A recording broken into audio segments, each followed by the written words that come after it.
नमस्कार। आपने साउथ की फिल्में देखी होगी जिसमें बड़ी धमाकेदार हंगामेदार चीज़ें होती है और राजनीतिक रूप से इतनी धमाकेदार और हंगामेदार अगर आपको चीज़ें देखनी है तो फिर आपको चले जाना चाहिए भीम देवगढ़ विधानसभा।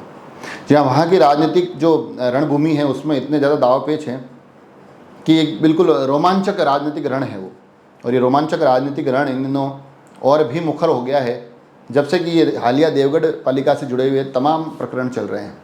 एक बार को लगा बीच में जब शुरुआती ये प्रकरण चले जिसमें कि तत्कालीन नगर पालिका अध्यक्ष शोभालाल रेगर की विदाई हुई, दिनेश जिनगर की नए पालिका अध्यक्ष के रूप में आगमन हुआ और तब वो जो चीज़ें चली ऐसा लगा भारतीय जनता पार्टी बुरी तरह से बैकफुट पर है। परंतु अभी गत कुछ दिनों के घटनाक्रम में जिसमें कि पूर्व चेयरमैन का वापस वर्तमान चेयरमैन बनकर पालिका अध्यक्ष के रूप में शोभालाल रेगर का आना हो या फिर अभी जो परसों का सबसे बड़ा घटनाक्रम जिसमें कि अधिशासी अधिकारी कृष्ण गोपाल माली का भ्रष्टाचार के एक आरोप में पकड़े जाना हो, इसके बाद लग रहा है भारतीय जनता पार्टी एक बार फिर से फ्रंट फुट पर आकर बैटिंग कर रही है। ये सारा घटनाक्रम कैसे हो रहा है मैं आपको थोड़ा सा इसका विश्लेषण करना चाहूँगा हमारे इस विशेष कार्यक्रम विश्लेषण में। जी हाँ, पूरा का पूरा घटनाक्रम अगर हम समझेंगे तो जब पालिका अध्यक्ष का निलंबन हुआ, शोभालाल रेगर पालिका अध्यक्ष थे, उनका निलंबन हुआ और निलंबन के बाद हालांकि भारतीय जनता पार्टी मुखर होने की कोशिश कर रही थी मगर इतना कुछ राजनीतिक रूप से लाभ मिल नहीं पा रहा था और ये राजनीतिक नुकसान और भी बड़ा हो रहा था भारतीय जनता पार्टी का जब जैसे ही उस निलंबन के 7-8 दिन बाद नए पालिका अध्यक्ष के रूप में दिनेश जिनगर पालिका में आते हैं और पालिका में आते ही वो न केवल घोषणाओं की एक बौछार करते हैं। अपने 13-14 दिन के कार्यकाल में उन्होंने लगभग 12 करोड़ की घोषणाएं की है, 12 करोड़ की योजनाओं का उन्होंने एकदम बिल्कुल खाका बना दिया है। बल्कि इन तमाम घटनाक्रम में इन घोषणाओं के साथ साथ जो उनके बयान थे वो बयान ऐसा लग रहा था कि भारतीय जनता पार्टी को राजनीतिक रूप से बड़ा नुकसान पहुंचा रहे हैं और उसका कारण ये था कि उन बयानों के माध्यम से वो सीधा पूर्व चेयरमैन शोभालाल रेगर के खिलाफ मुखर थे। बड़े आरोप वो भारतीय जनता पार्टी के 3 बार के विधायक हरीश सिंह रावत पर लगा रहे थे और साथ ही मंडल अध्यक्ष पर भी गंभीर प्रवृत्ति के उन्होंने आरोप लगाए और तमाम चीज़ें चल रही थी। उसमें एक बार ऐसा लगने लगा कि भारतीय जनता पार्टी के लिए जो आपसी खींचतान है, ये घर की जो लड़ाई है वो सड़क पर आ चुकी है और इसका राजनीतिक रूप से बड़ा ही नुकसान उनको झेलना पड़ेगा। भारतीय जनता पार्टी बुरी तरह से बैकफुट पर थी, उनको पता नहीं चल रहा था कि हमको करना क्या है। प्रतिक्रिया आनी बंद हो गई थी, ऐसा लगा था कि बस सब कुछ सहमा चल रहा है। मगर ये स्थितियाँ ज़्यादा दिन रही नहीं। स्थितियाँ जब बदली, जब पहले तक कोर्ट से फैसला आया तो थोड़ी सी स्थितियाँ बदली। थोड़ा सा भारतीय जनता पार्टी को लगा चलो इस कोर्ट के फैसले से हमको राहत मिली है। हमारे जो पालिका अध्यक्ष जी, पूर्व पालिका अध्यक्ष जी हो गए थे, अब वो वर्तमान पालिका अध्यक्ष बनकर शोभालाल रेगर के रूप में वापस आ रहे हैं। मगर फिर उनके साथ उनके हाथ भारतीय जनता पार्टी का आया एक बड़ा जैकपॉट। और ये जैकपॉट इसलिए कह रहा हूँ मैं क्योंकि जो परसों की घटनाक्रम हुआ है जिसमें कि अधिशासी अधिकारी कृष्ण गोपाल माली भ्रष्टाचार के मामले में ट्रैप होकर गिरफ्तार हो गए। एसीबी की इस कार्रवाई के बाद से भारतीय जनता पार्टी पुनः एक बार फ्रंट फुट पर दिखाई दी।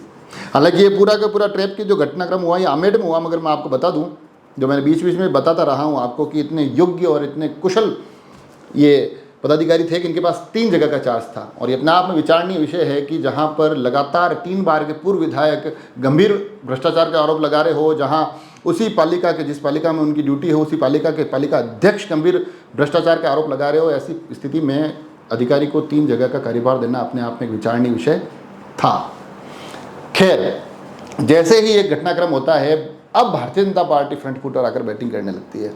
सबसे पहली प्रतिक्रिया आती है पूर्व विधायक हरीश सिंह रावत की और प्रतिक्रिया में वो बड़ी क्या कहते हैं तंज भी कसते हैं, मज़े भी लेते हैं, मगर खबर की शुरुआत करते हैं सत्यमेव जयते लिखते हुए और आगे बताते हैं कि भैया अब बचाने कौन आएगा। और साथ ही एक लाइन और जोड़ता है कि अभी तो बच्चा गिरफ्तार हुआ है, अभी बाप का क्या होने वाला है ये तो वक्त बताएगा। अभी इसमें बच्चा कौन बाप कौन ये हम आगे के किसी कार्यक्रम में इस पर भी विश्लेषण करेंगे। मगर इसी के साथ भारतीय जनता पार्टी मुखर होती है। मुखर स्वर शोभालाल रेगर की तरफ से भी आते हैं और ये बिल्कुल इस प्रकार का एक आवरण बनाया जाता है कि देखिए हम लगातार इन पर भ्रष्टाचार के आरोप लगा रहे थे, हम लगातार कह रहे थे कि ये भ्रष्टाचार के संगीन कृत्यों में गतिविधियों में लिप्त हैं, हमारी सुनी नहीं गई। मगर अब ये जो एसीबी की कार्रवाई हुई है, इस कार्रवाई के बाद हमारे इन आरोपों की पुष्टि होती है। भारतीय जनता पार्टी कुछ इस प्रकार से तेवर में नजर आई और ये तेवर भारतीय जनता पार्टी की एक प्रेस कॉन्फ्रेंस में जिला अध्यक्ष मानसी भारत के माध्यम से भी देखने को मिले, जहां उन्होंने भ्रष्टाचार के इस प्रकरण का एग्जाम्पल देते हुए कहा है कि देखिए मुख्यमंत्री जी के रिश्तेदार हैं ये तो, हालांकि उन्होंने रिश्तेदारी नहीं बताई, उन्होंने उनका मुख्यमंत्री के रिश्तेदार है ये, इसीलिए इतने बड़े बेखौफ होकर ये भ्रष्टाचारों में लिप्त थे, भ्रष्टाचार बड़ी बेखौफ तरीके से कर रहे थे। तो ऐसा लग रहा है कि भारतीय जनता पार्टी को बैठे बिठाए एक बड़ा मुद्दा मिल गया, और जहां नगर पालिका के उस पूरे प्रकरण में भारतीय जनता पार्टी पिछड़ती नजर आ रही थी, अब थोड़ा सा बैकफुट पर आकर आक्रामक दिखाई दे रही है। पालिका अध्यक्ष से लेकर पूर्व विधायक और अब भारतीय जनता पार्टी के जिले के कप्तान मान सिंह भारत, ये सभी लोग अब कोशिश कर रहे हैं कि इसको अपना एक बड़ा मुद्दा बनाते हुए सियासी फायदा उठा सके। हालांकि इस पूरे प्रकरण में कुछ और विषय निकल कर आते हैं। विषय ये निकल कर आते हैं कि देवगढ़ की राजनीति के जो सबसे प्रखर जानकार माने जाते हैं अजय सोनी, जुड़े हुए भारतीय जनता पार्टी से, हम अगर इस पूरे प्रकरण में कहीं दिखाई नहीं दिए।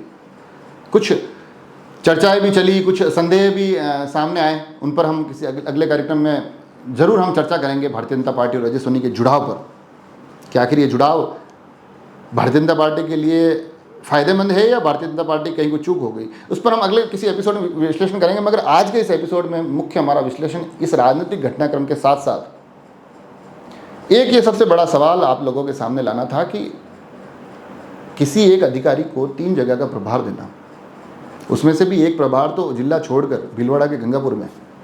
तो आप देखिए कि जहां सरकार कोशिश कर रही है लगातार कि आम लोगों को राहत मिले, पालिकाओं में महंगाई राहत शिविर लगातार चल रहे हैं, बड़ी संख्या में लोग आ रहे हैं, और ऐसे में एक पालिका अध्यक्ष का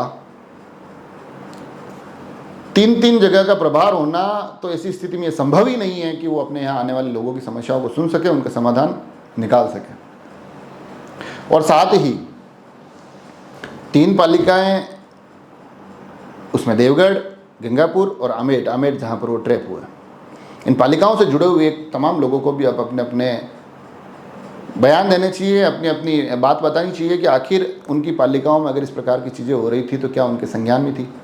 क्योंकि अगर किसी एक पालिका के देवगढ़ की ओर से इतने गंभीर भ्रष्टाचार के आरोप निकल कर आ रहे हैं, फिर वो आमेर आते आते किसी ट्रैप की कार्रवाई में पुष्ट हो रहे हैं, तो ऐसी स्थिति परिस्थिति में क्या इस कहानी के पीछे किरदार कुछ और भी है? उन किरदारों तक भी हम पहुँचने की कोशिश करेंगे। हम इसके जुड़े हुए दूसरे कुछ सवाल हैं, उन सवालों को भी समझने की कोशिश करेंगे। मगर बहरहाल आज के इस एपिसोड में हमने इस पूरे प्रकरण से निकलने वाले सियासी घमासान को आप तक पहुंचाने की कोशिश की, और साथ ही सीधा सीधा ये सवाल आप लोगों के सामने लेकर आए हैं कि आखिर भ्रष्टाचार के इतने गंभीर आरोपों के बाद एक अधिकारी 3 पालिकाओं का प्रभार संभाल रहे थे, सब कुछ बड़े ही सहज सरल और आसान तरीके से हो रहा था, तो ये अपने आप में एक विचारणीय प्रश्न बनता है। कोशिश करेंगे कुछ प्रश्नों के सवाल हम आगे के किसी एपिसोड में तलाशें। आज के लिए बस इतना ही। आप सभी लोग जुड़े रहे राजसमंद एक्सप्रेस से। धन्यवाद।